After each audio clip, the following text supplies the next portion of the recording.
parteros. And I do have a mole here. This is where my pop told me that God kissed me before he sent me down.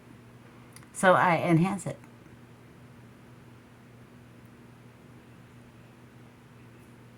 People pay to get these painted on, and I just color it in. So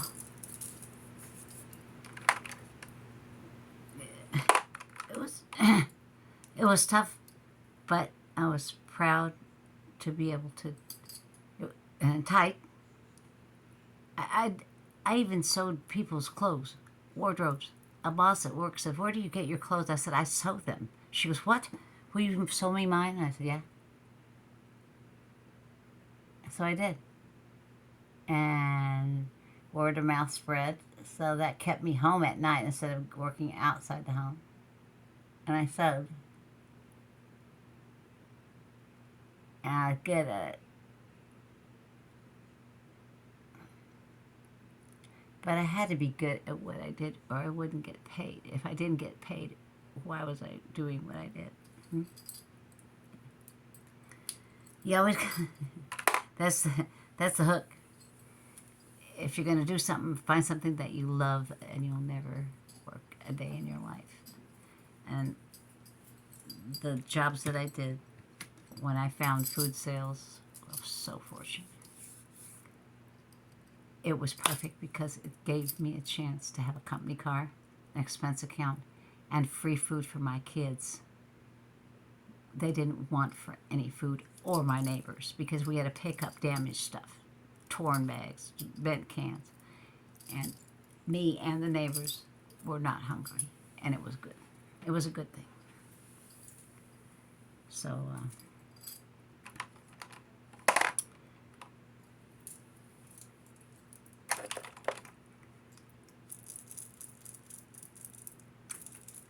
my regret is that I couldn't figure out how to get these dirtbag deadbeat dads to pay back in the day because there was no law helping me. Okay, that my regret was not spending enough time at home with my kids. I mean, it's either I stay home and we starve and go on welfare, which I was not going to do, or I work my ass off, which I chose to work my ass off. I was too proud, sometimes to a fault, but that's just the way it was back then. There wasn't actually there wasn't any welfare.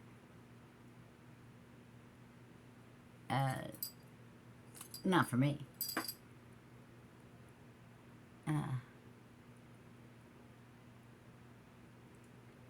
You hear about all this mess, people being on welfare and having 15 children to stay on welfare. They didn't have that back then. Okay? He had children. Oh, well, you made them, you gotta support. There was some kind of aid, maybe emergency aid, but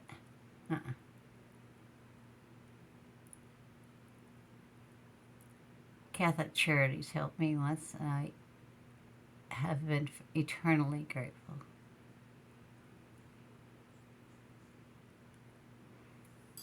Eternally.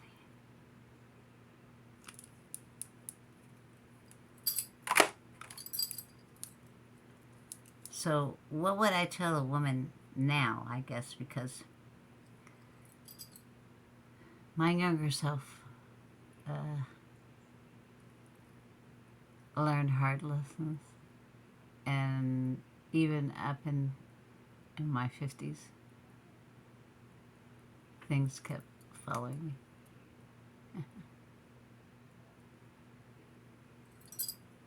But if I was to tell a young woman today,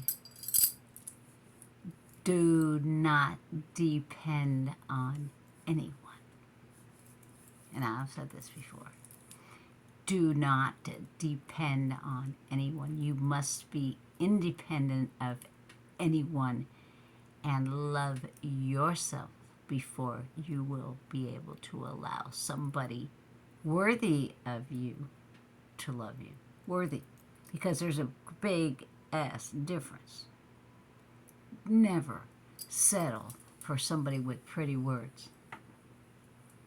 Because a lot of wolf in sheep clothing. And they'll say anything to get what they want and flitter on by. That sounds harsh, but it's real. I'm speaking real right now.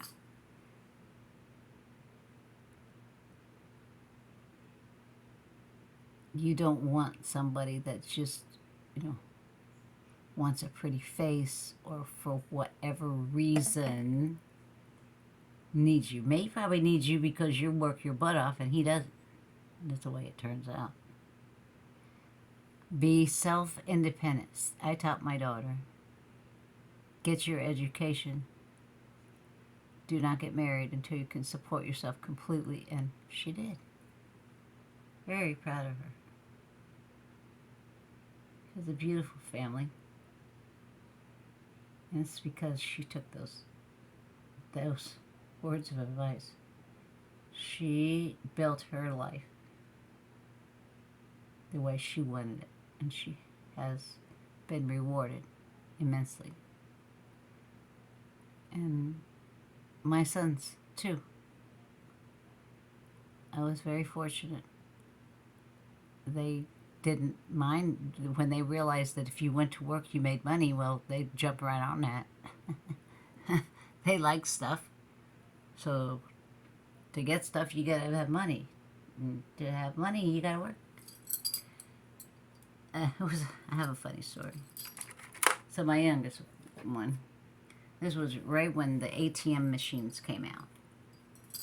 So I took him to a store down here. It's called Publix, and they had just installed an ATM machine. And the bank there, which was my bank, but I wouldn't use the ATM because he said, "Oh, you can deposit your check in here." Oh, I don't think so. You're going to deposit my check for me. No. Come on now, Miss Denise. You got to do this. No, I don't need to do that. I'm not putting my check in a machine. I want you to take it. I want you to give me my receipt.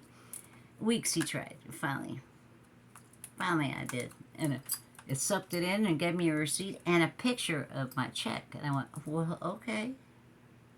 All right. This is from LA Girls.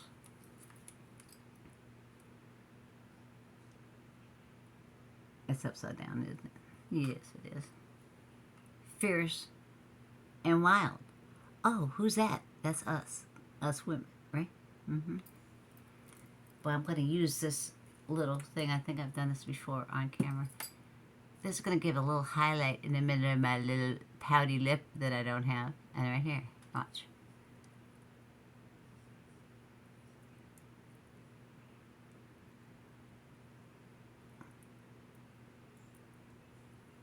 Now I'll let that sit there. See how that changed it just a little bit? And my lipstick, is either Maybelline or CoverGirl because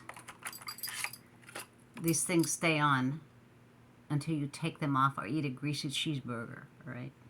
The grease, the oils will disintegrate them. Otherwise, you don't got to do anything except for put the clear stuff on, touch it up. So right now, I'm going to do that.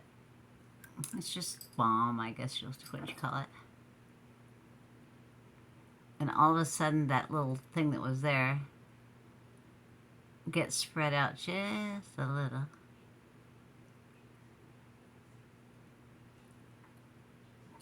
And I have a different color lipstick on. But I like it because it's kind of cool, actually. That's way out of my wheelhouse. I've been wearing dark red cherry, not red, but cherry berry lipstick for the longest time. And so I've been practicing it for a couple weeks now. And I like it. There, that's better. Having a strong work ethic will get you everywhere. Having a strong work ethic will get you everywhere. You must have a strong work ethic to succeed in your life, whether it be in your home, with your family, with your children, and especially in your job, because remember, you're going to be independent of anybody else first. You don't need no damn man to make you a complete woman. I'm sorry. Yeah, it's fun to fool around and make babies with, but you don't need him to make you whole. You are whole. God made you whole. No man had anything to do with me. Well, except for my pops, but that's not what I'm talking about. Okay? No man molded me.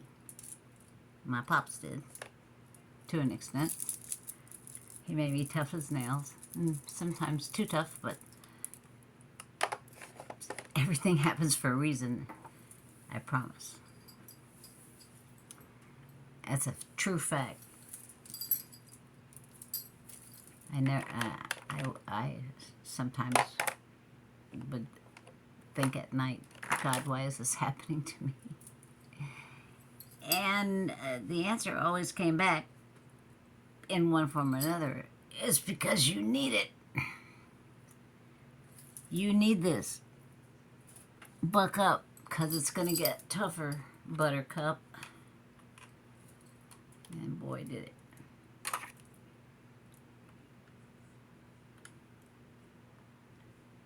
And some people don't understand me. I don't care. I cared about what others thought about me for about 5 minutes. Because they didn't pay my bills. They didn't help me with my children. They just had things to say. So I just went, the one gun salute. Didn't bother me. You can't let what other people think of you bother you at all. Because you are you. They didn't live your life, okay? They have not walked 1 second in your particular shoes. It's like Cinderella. Only you fit those shoes, not the wicked stepsisters. Huh? So this palette is really like gold and all kind of duochromes and browns. I like purple and green, so this is going to be different. But I'm stepping out of my boundaries, Miss Leanna. So, normally what I do, off subject, but I have to do makeup too. Take my big fat fluffy brush to make a transition. This is the part that transitions between the highlight up here that I always put to highlight my brow, and the darkness is going to come out like that. And I like it. That's the way I wear my makeup. There was a period in the late 70s that the natural look came in, and I liked it for about 5 minutes. That's not me. So I'm going to look for a color. What is that?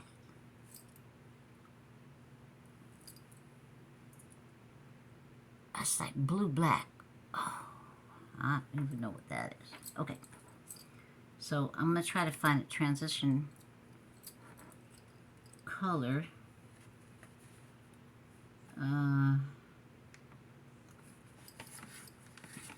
This the Empowered palette.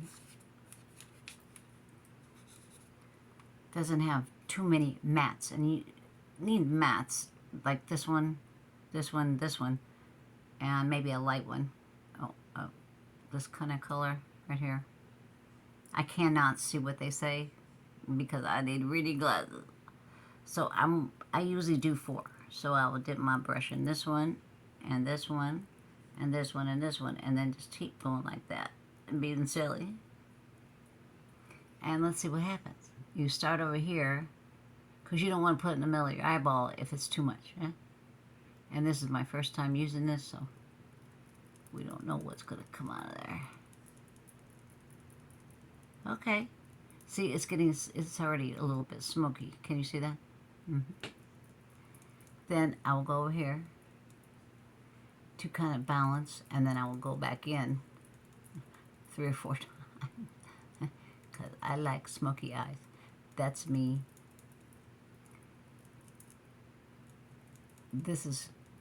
I tried all these other looks during the years, but like the natural look. Why put makeup on if you're going to look natural? Okay, that's sappy. That would be an oxymoron to me. And I don't know who I am to say which is an oxymoron, but I did. So see, I'm pouncing in all these different colors right here. And I'm going to smash it on the mirror to load the brush. And back I go again. That's a little darker. Yeah. And the transition color just lets you have something in between your main color, which will be here, and out if you're going to do smoked out eye, which I do. So it's a base, for lack of a better word. Something to build upon. I think I told you this before. My pop, as a hobby, loved to do photography.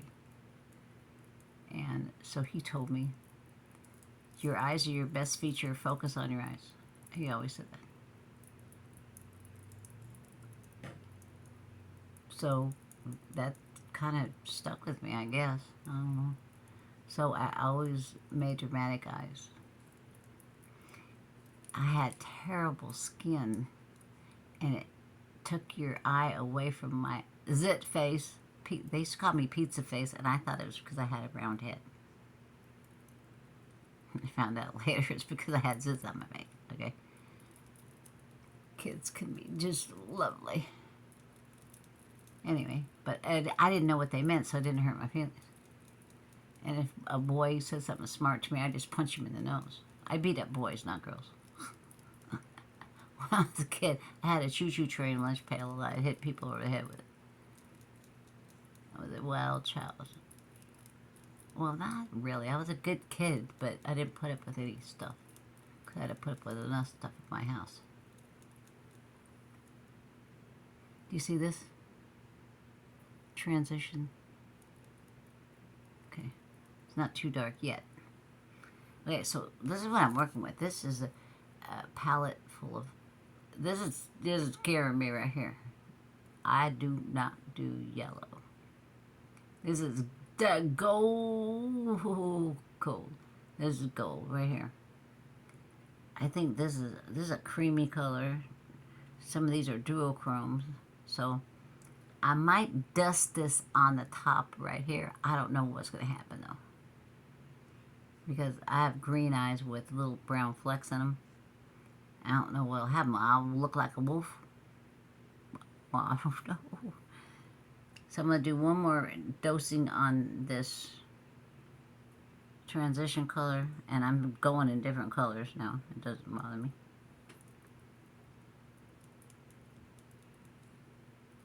And I pounce on my eye because I have crepiness in my eye. If I drag it, you can see it drags. So this gets in all the little crevices, and it does not enunciate, I guess is the word, the crevices, the crepiness.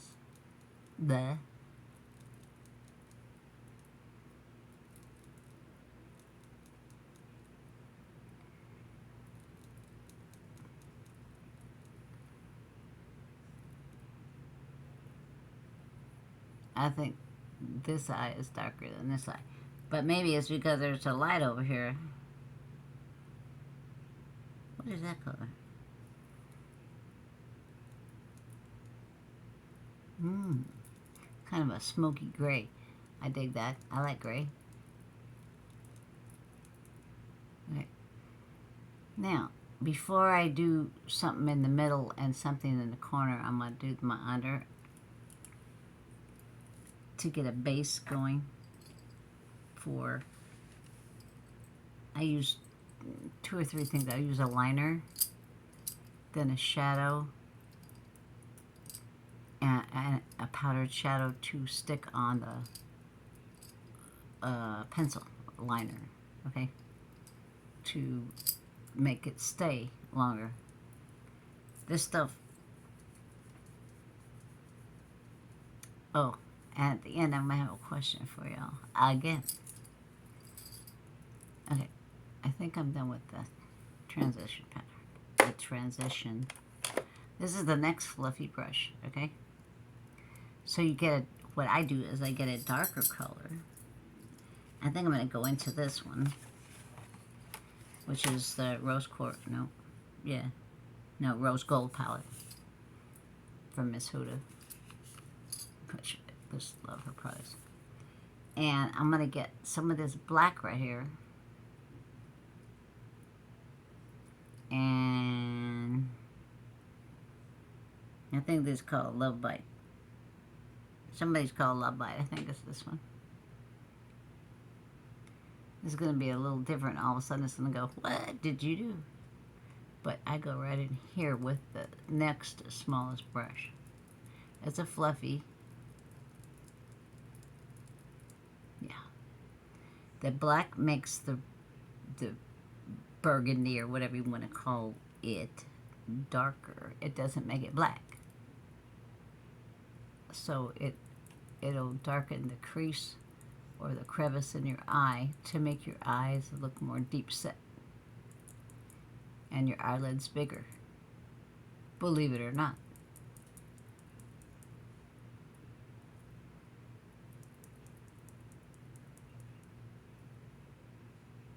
Can you see the difference at all from the red and black? I don't know. I can't. The light is still pouring here. Those overheads, we need to get LED that have a tiny base to fit in the fan light. It's very weird. But it's hard to find. Because in Hooterville, we live. So.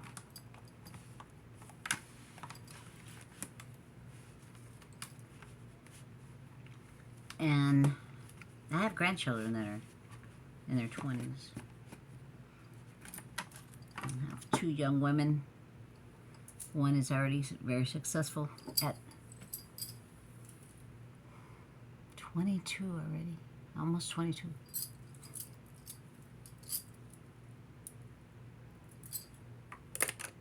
And there's not much I could tell her that she hasn't already figured out for herself. She's a beautiful, I mean, beautiful young woman that has got it going on. She's a licensed esthetician. She's just got it. She has it. She did it. I'm so proud of her. And her mama. Her mama set standards. And she's good. My daughter. And I have taken a giant sigh of relief because, and I drag this out like this. That's not my wing. That's just from the bottom line.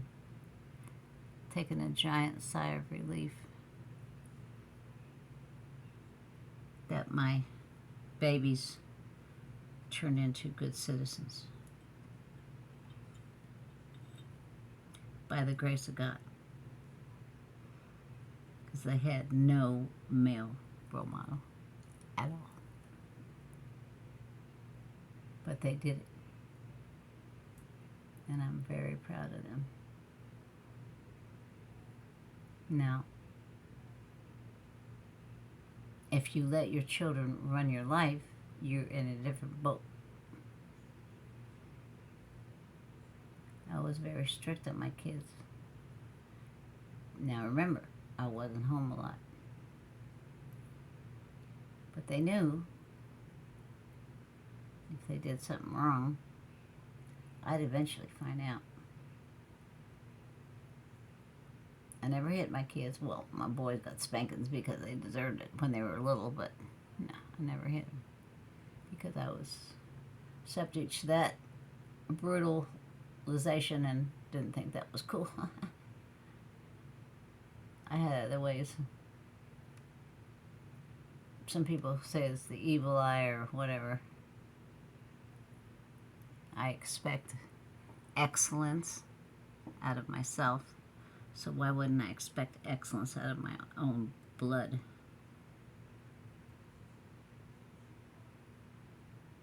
Why would I allow them to go on a path to failure?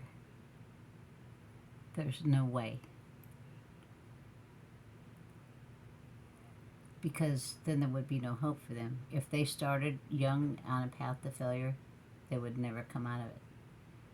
Because I could see where the world was going, and it wasn't going in the right place. That's what made me leave California and eventually move all the way to